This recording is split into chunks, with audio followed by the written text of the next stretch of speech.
Yeah. Okay, I'm suspending all activities on the show for the moment because George just told me something. Why did you not want to tell me that? Because she didn't want me to tell you that. Well, it's obvious why she didn't want you to tell me because she's a... That fucking bitch. You know, haven't I talked about this until I'm blue in the puss? Uh-huh. We go out, we do these appearances. I get there 10 to noon. I get there 10 minutes early, which is like 30 seconds from my house on Saturday. Had a nice line already waiting for me. They were all nice. They all come in with stacks of CDs and stuff, donating tons of cash for Center One. We had a tremendous turnout. So George tells me, he says, there was one lady called before, off the air, of course, complaining about not only me, but about George as well. What is her complaint? That both of us just sat there. And as soon as he said that, it came to mind, I wonder if it was one of those two broads, and sure enough, the ones who kept telling me about their Dick Purton, they're the ones that told Dick Purton to call me on my birthday, and I love Dick Purton, okay? Everybody knows I love Dick. But I went out of my way, and we're not there to do a song and a dance, okay? They came back over and over and over again. Everybody else, they're polite, they buy their stuff, they come by, I autograph it, can we take a picture with it? Sure, anything you want, within reason. And they must have come back, including at the end of the thing at 2 o'clock when it was all over with, to take a picture with me, okay? And she's squeezing and grabbing and so on and so forth, which quite frankly I'm not interested, sweetheart. And she's got the gall, the chutzpah, to call up and bitch about the fact that we both just sat there. What did she want us to do? Do a tat dance for her? Everybody else that comes by, in fact, they get the message. You know, there's a bunch of people lined up behind them. Hello, how you doing? I love your show. Blow it out your ass. Here's here, sign this, sign that. Great. And they're on their way.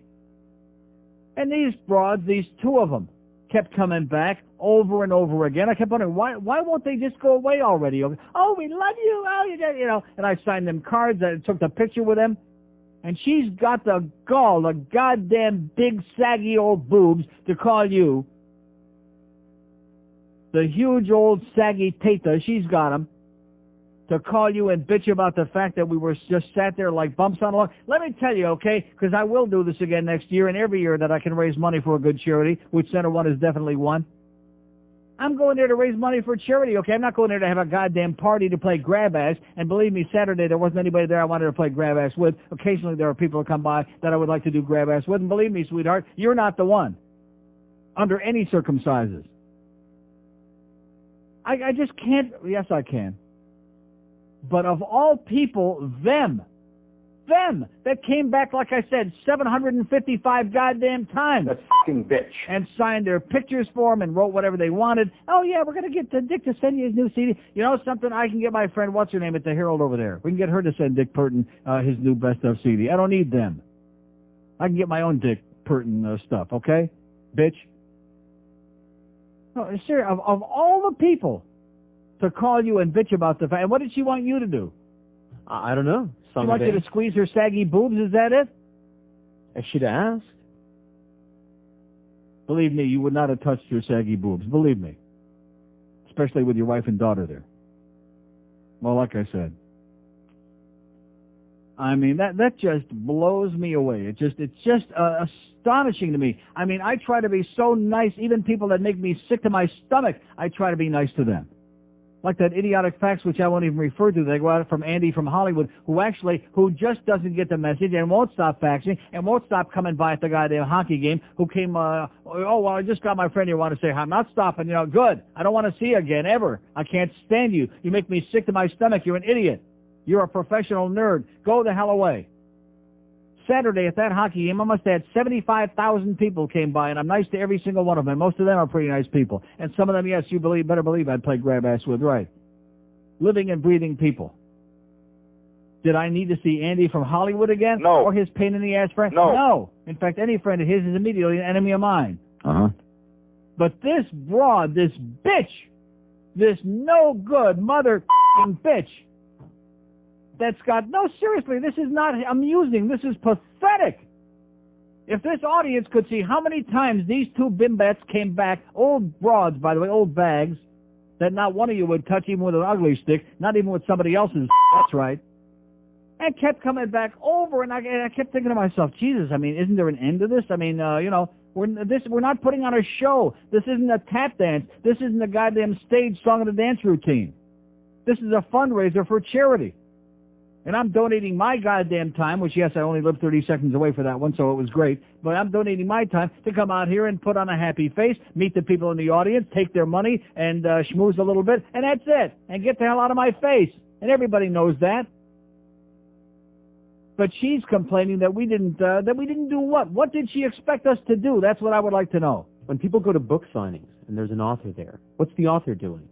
Right, signing the book. He's not reading from the book? Just like when I did that thing at the Sawgrass with Dr. Atkins, and we had 80 billion people lined up on the Atkins. Oh, and by the way, that reminds me. See how everything goes. So anyway, I met a very nice gentleman who sits in front of me a few seats down at the hockey game, who's a cardiologist. Came over in between periods, and we had some real interesting. He's a big proponent of and is on himself the Atkins diet. Oh! Like my doctor, Dr. Mark. Oh! How do you like that? But this guy's a cardiologist. And he's got all these patients who are on the Atkins and tell me about how their triglyceride levels come down from astronomical levels to double digits, like when mine came down from 300 to 66, and their cholesterol for most people comes way down, and how great they're all doing on it. Now he's doing great. And I was very impressed. I mean, when a cardiologist, when a heart doctor has got enough, and he agreed with me that all this low-fat stuff is the biggest scam. It doesn't work. People are getting fatter and fatter and fatter.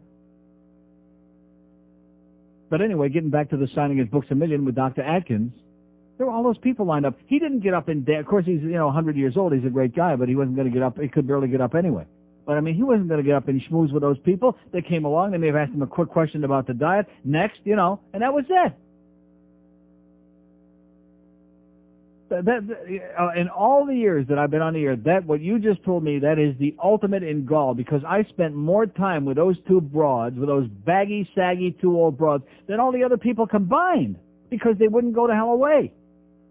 I signed for her whatever the hell she wanted me to sign on a card. I had a little conversation once, twice. Another time she comes back, oh, can we take a picture? And she's grabbing and squeezing, which hands off, okay, sweetheart? Believe me, if there's anybody I want touching me, it ain't you. God. Just, that's, if you look up chutzpah, if you look up gall in your goddamn dictionary, you'll find a picture of those two Ugly sisters right there, okay, staring you in the puss. All I can say about her is... That fucking bitch. And the other one, too. One more time. That fucking bitch. Yeah, her, too. God. If you're expecting a big song and a dance, stay the hell home, okay, when we do these things. Thank God that was the last one for this year. When I do these things in the future, if you're expecting me to get up and do a tap dance and start telling jokes and do a goddamn comedy routine and picking my nose and whatever, it ain't going to happen. How about the lambada? Yeah, we'll give you a lumbotomy. Do the forbidden dance with me. I'll give you a forbidden dance from my pants, okay? There's another one for you, sweetheart, just like Bernie gets it. Here's another one, yeah. Should have farted right in her saggy old face, okay? No, seriously, that's what I should have done. Here's something special, only for you, sweetheart. Nobody else gets this. There you go. She'd have probably stood there and sniffed it for a half an hour. That's right. She'd have probably gotten off on it. Hey, here's another one. Oh, ooh. Probably be the most exciting thing that happened in her life in years, that old bitch. I'm personally gonna call my good friend Dick Burton and find out who these two broads are. And he won't pee on the best part of either one of them, I guarantee you that. Because I know Dick. And now that I think of it, this bitch, the one who was the leader of the pack, she came when she was standing in front of me there for the 800th time, and I'm signing her picture cards, the Ghost of Neil picture card, and she comes and leans in front of my puss and says with her trench mouth breath, she says, "Oh, you're so quiet." And at that point, I should have gotten the message that she expected me to be standing up there, hopping around, jumping up and down like Rumpelstiltskin. This is just a radio show. Do you get it, sweetheart? You get it? No. I didn't think so. Man, like she was expecting us to be putting a song and a dance routine on, like Step and Fish It. It puts the lotion in the basket. Yeah, she didn't even get that either. Should have given her some of that Jergens lotion and she could have stuffed it up her rectum. Exactly.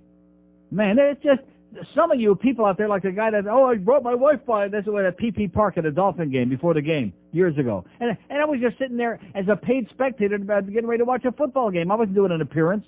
See, that's another thing a lot of these people, they think, if I'm sitting there, if I'm in Publix, he's doing an appearance. When are you going to do a dance for us, Neil? When are you going to get up and start screaming and carrying on? Guess what? I'm not. Okay? Is it going to happen? No. Jesus Christ almighty. Two of the sorriest looking pieces of dreck I have ever seen in my life. I wouldn't wish them on goddamn Hitler and goddamn Saddam Hussein. come back, and in spite of the fact that they came back 14 times, I didn't say, geez, are you back again? You're back again for another pain in the ass to bug the crap out of me? I just tolerated, okay? With a smile on my face, like I'm happy to see them again for the 900th time.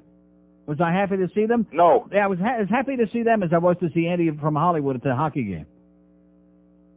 Man. Come on, put on a show for us. Come on, get up and do a little soft chew. Yeah, I'll give you a soft chew right in your... Rectum. Okay, you bitch.